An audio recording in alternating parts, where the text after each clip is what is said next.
hopefully our first superstar. Well, there he is, Captain Kirk, William Shatner, playing tennis. Maybe if I punch this, we can slow it down a little bit. You can catch his style there. Very good tennis player, very athletic, very versatile guy, not only on the tennis courts, but of course on the screens. And he was host of a March of Dimes tennis tournament in Sacramento, California. Here's Captain Kirk, better known as William Shatner. Normally your face isn't this red. Have you been playing tennis in the hot sun? No, actually, it's redder, and the hot sun cools me off. No, it's burning sun out here playing tennis for the charity. That's a worthwhile burn, don't you think? I think so. You're the host of the March of Dimes tournament today. Where do you find time to do these things, or is this rare? Well, I tell you, squeeze it. William Shatner and Matt Woodridge. I didn't hear the sound of trumpets. And Chris Oliveira. Shatner and Woodridge versus McCord and Oliveira, court number 1. I'll be right there. Yeah, I'll be right there. This is more important, right? I worked till 10 o'clock last night. I got home about 10:30 and got up at 5 this morning to get on an airplane to get to Sacramento to do this charity tennis game. And probably if I wasn't hosting it, I'd have had to phone and said, listen, I can't make it because I'm dying. But because it is such a worthy cause and because my name is on the list as the host of it, I think it's important. I'll tell you what, let me go play that game, and I'll come back, and then we can, on the spur of the moment, tell your audience how well I did or didn't do. Okay, Bill left us for a while and proceeded to play in 95-degree heat for the March of Dimes, and the fans loved it because he won. I tried to chat with Star Trek personalities before or after convention. Seemed to be a little more relaxed. In this case, we talked to Bill Shatner about a week before a big convention in Oakland, and after a 45-minute delay here in Sacramento, a tired, a victorious, and a rather warm Captain Kirk kept his promise. Going to come back with us. You're back? I'm back. How did you do? 6-2. We won. Great. See, the interview really... And you notice the way I've gotten whiter. I've blanched. We got some of the good stuff on film, and I know you want to buy that from the network.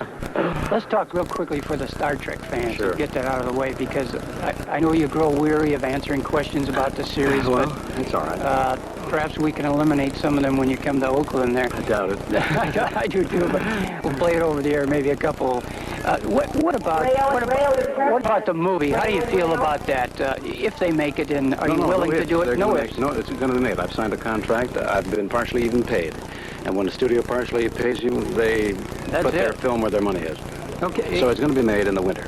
In the winter? No, the exact date isn't established because the exact script isn't written, which comes as a shock to you and to me. But they had to wait until they signed the cast members, which they have done, with the possible exception of Leonard, who I think is down to the fine points on his contract. So I may be a little bit premature in saying Leonard is signed. I'm not sure exactly, on Friday, or it may have been signed or it may not have been signed. And by the time I get to Oakland, we'll know everything. But at this moment, there's no question that the film will be made. Great. Now, at Oakland, perhaps you didn't know this, but the film that you narrated for NASA Universe is going to be showing their world premiere. I haven't seen it. Yeah.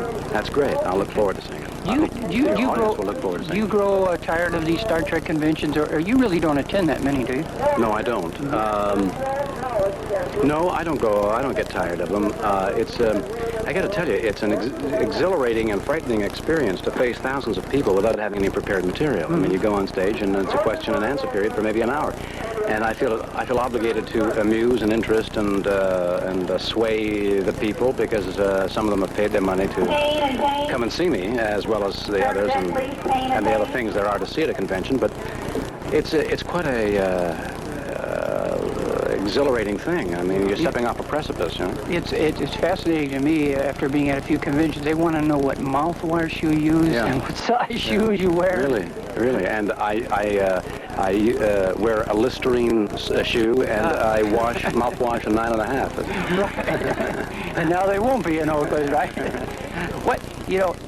You've done, of course, you started out in live theater, and you've done television, you've done movies, and in spite of that, fans say William Shatner, right away they think of you as the voice on those Wishbone commercials, right?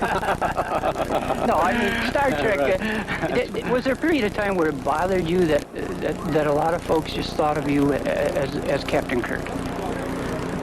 Or does an actor look for that, you know? There's duality there. Yes and no.